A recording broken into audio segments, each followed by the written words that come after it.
ආයුබෝවන් කොහොමද ඔයාලට අපි අද වීඩියෝ එකෙන් හදන්න යන්නේ ඉතාමත් රසවත් අපි සාමාන්‍යයෙන් විසි කරන දෙයකින් හොඳ සම්බෝලයක්. අපි හැමදාම අලු කෙසෙල් උයලා කිරට එහෙමනේ කන්නේ. එතකොට අලු කෙසෙල් පොත්ත වීසි කරලා දානවා. අපි අද අලු කෙසෙල් පොත්තෙන් හොඳ රසවත් සම්බෝලයක් හදමු. අලු කෙසෙල් කියන්නේ ඉතාමත් ගුණදායක ආහාරයක්. ඊපස්සේ ඕගොල්ලෝ මේක සම්බල හදලා කෑවොත් එමම කවදාවත් අලු කෙසෙල් පොත වීසි කරන එකක් නෑ. එහෙනම් අපි බලමුකෝ කොහොමද මේක හදන්නේ කියලා. මුලින්ම අලු කෙසෙල් අවශ්‍ය ප්‍රමාණයට ගන්න.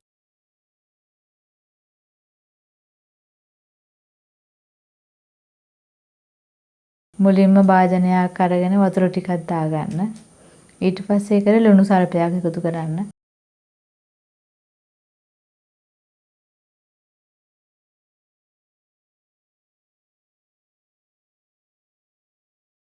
ඊළඟට දෙහි පෙති ටිකකුත් දාන්න. අපි මේකෙන් බලාපොරොත්තු වෙන්නේ අලු කෙසෙල් පොතු වල කහට තියෙනවනේ. එතකොට කහට පිපෙන එක වළක්වන්න තමයි. මම අද ගත්තේ අලු කෙසෙල් ගෙඩි 3ක් විතරයි. මේ වගේ අර අලු කෙසෙල් ගෙඩිය ගතපු ගමන් ඔය කේක නිකන් කෑලි තියෙන ඒවායි පොඩ්ඩක් සූරලා අයින් කරන්න ඕනි. අලු කෙසෙල් ගෙඩියේ ඔය සත්තු හැම ඔය වවුල් වගේ සත්තු දත් ගහපු ඒ කැබලි තියෙනවා නම් අනිවාර්යෙන් අයින් කරන්න. හොඳ පිරිසිදු අලු කෙසෙල් තමයි පාවිච්චි කරන්න ඕනේ. මොකද අපි පොත්තෙන් කෑමට ගන්න හින්දා.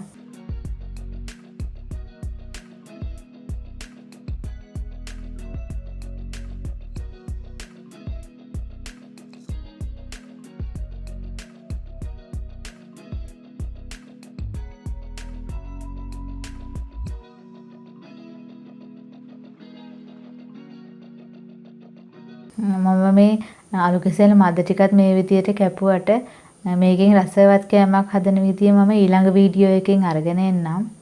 අද අපි මේ කෑම හදන්නේ පොතු වලින්.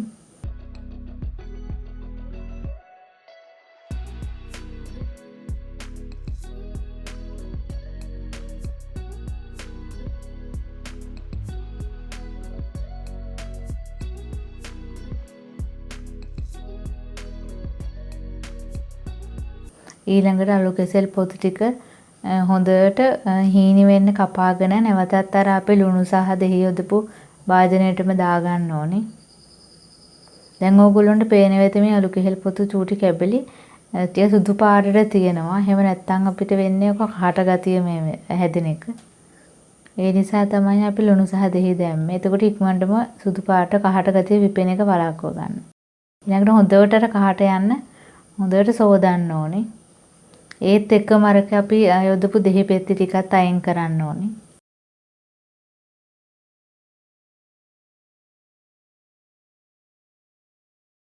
මේ දෙහි පෙති වලින් සමහරට දෙහියට මිශ්‍ර වෙන්න ඉඩ තියෙනවා. ඒ නිසා දෙහියටත් අයින් කරන්න ඕනේ අනිවාර්යයෙන්ම.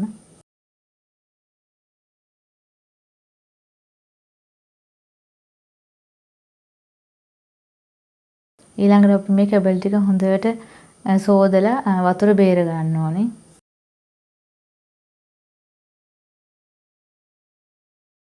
ඒකට අපිට කිරි කෝටුවක් උනත් යොදා ගන්න පුළුවන්.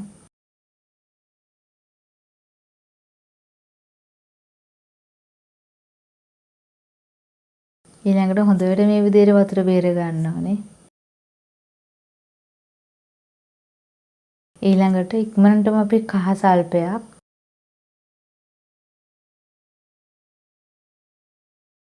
අමුතුණු පහ කුඩු සල්පයක්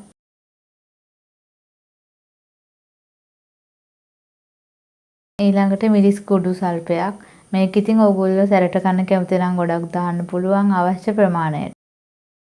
ඊළඟට ලුණු.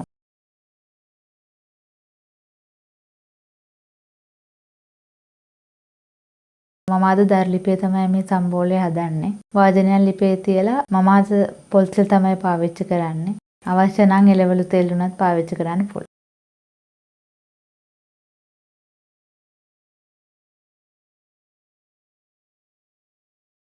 ඉතින් අපි මේ පොල් තෙල් ටික හොඳට රත් වෙන්න ඉඩ දෙන්න ඕනේ.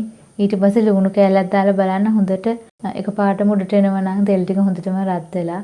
මුලින්ම අපි එකතු කරේ උම්මල කඩ. වෙජිටේරියන් කෙනෙක් නම් අපිට මේක එකතු කර නොකර ඉන්නත් පුළුවන්.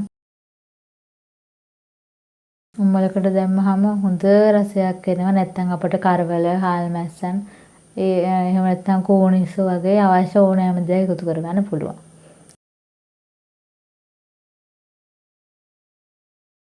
ඊළඟට කරපිංච, රම්පේ එකතු කරගන්නත් පුළුවන්. මට අද රම්පේ තිබ්බේ නැහැ. ඊළඟට ලූණු. ලූණුත් ඉතින් ඕගොල්ලන්ට අවශ්‍ය ප්‍රමාණයට එකතු කරගන්න පුළුවන්. ඊට පස්සේ මේ වගේ හොඳට කවලම් කරලා ටිකක් බැදෙන්න දෙන්න ඕනේ.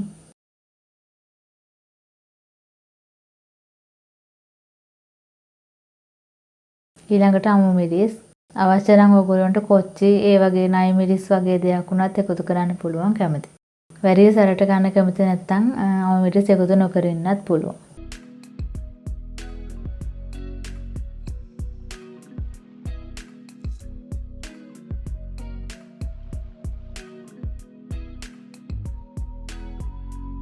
ඊළඟට අපි අර කලින් එකට දාගත්තු මිරිස් කුඩු කහ සහ එකතු කරගත්තු අලු කෙසෙල් පොතු ටික එකතු කරගන්න ඕනේ.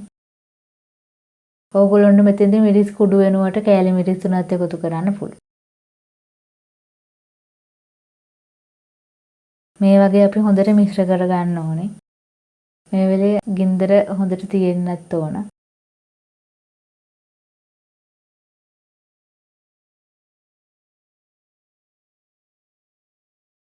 දැන් ඉතින් මේ ඔයගොල්ලන්ට පේන විදිහට ලස්සන පාටක් තියෙනවා. ඒ වගේම තමයි මේ වෙලේ හොඳ සුවඳක් එනවා.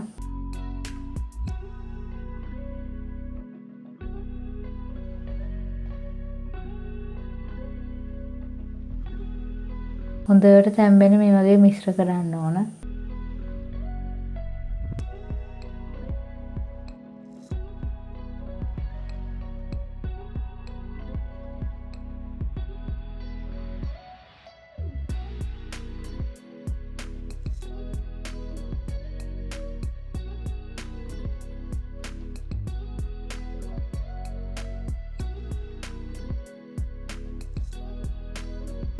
දැන් හොඳට ලූණු එහෙම බෙදලා තියෙන්නේ. දැන් ඔයගොල්ලන්ට පේන විදිහට තෙත ගතිය එහෙම හිඳිලා තියෙනවා. මේ වෙලේ ඇත්තටම හොඳ සුවඳක් එනවා.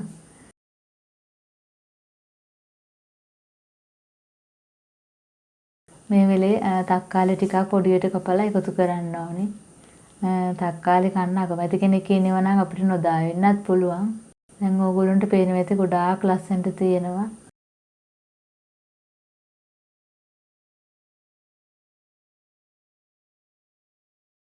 දැන් පේනවනේ නේද මේ සම්බෝලේ ලස්සන. දැන් ඉතින් අපි මේසෙට පිළිගන්වන්නයි තියෙන්නේ. ඔයාලා ගෙදර අයට මේ විදිහට අලු කෙසෙල් පොතු හදලා දීලා බලන්න. එයාලා ගොඩාක් කැමති වේවි. අපි අලුත් වීඩියෝ එකකින් ඉක්මනටම නැවත හමු වෙමු. සුබ දවසක්.